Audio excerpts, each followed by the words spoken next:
Every family has one, a child who is simply, inexplicably, reasonably good. Not perfect, but just genuinely and radiantly good. They do their chores without being asked. They share their stuff without being told. They comfort a crying sibling, while everyone else is still arguing about whose fault it is. And the baffling thing is, nobody taught them to be this way. They just are.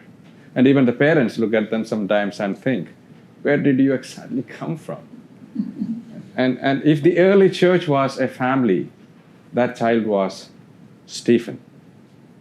In the early church, Stephen was chosen to do the least glamorous job imaginable, distributing food to the widows. He was essentially the church's volunteer at the community kitchen. Technically speaking, a waiter, one of the 7 men chosen to serve at tables so that apostles could get on with preaching. Stephen was maybe the church's first catering staff. And yet Luke, the one who wrote Acts of the Apostles, he cannot help himself. He piles up superlatives like a proud parent at a school prize giving. He says, full of grace, full of power, performing wonders, winning every debate, irresistible in wisdom. Stephen was, to put it simply, the kind of person who makes everyone around him simultaneously inspired and also annoyed, because he makes the rest of them look bad simply by his existence.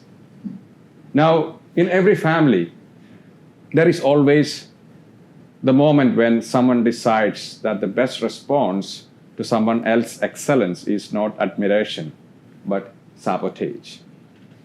Parents know this dynamic well. You leave 2 children alone for 5 minutes. You return to a crime scene.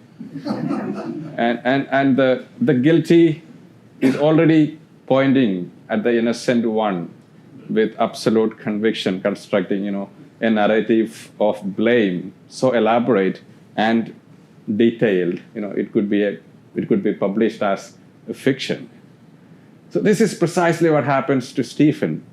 The people who cannot beat him in arguments, they go home, think about it, and decide, if we cannot defeat him with truth, we will defeat him with a very convincing lie. They hire false witnesses, they drag him before the Sanhedrin. And Stephen stands there, quietly, calmly, not sweating, not rehearsing his defense under his breath. And every single person in that courtroom, accusers included, looks at his face and sees something they cannot explain. He is glowing. His face, Luke tells us, was like the face of an angel. The 18th century commentator, Matthew Henry, he noted that this was the same shining Moses carried down from Mount Sinai, the overflow of someone who had spent so much time in the presence of God that the light simply leaked out. You cannot fake that. No amount of breathing exercise or listening to motivational podcasts produces that kind of look or glow on your face in a courtroom. But we all know what a guilty face looks like. Every parent in this room nodding right now, you have seen it in the slightly too casual expression, the eyes that go to the ceiling. You didn't need a confession. The face tells you everything.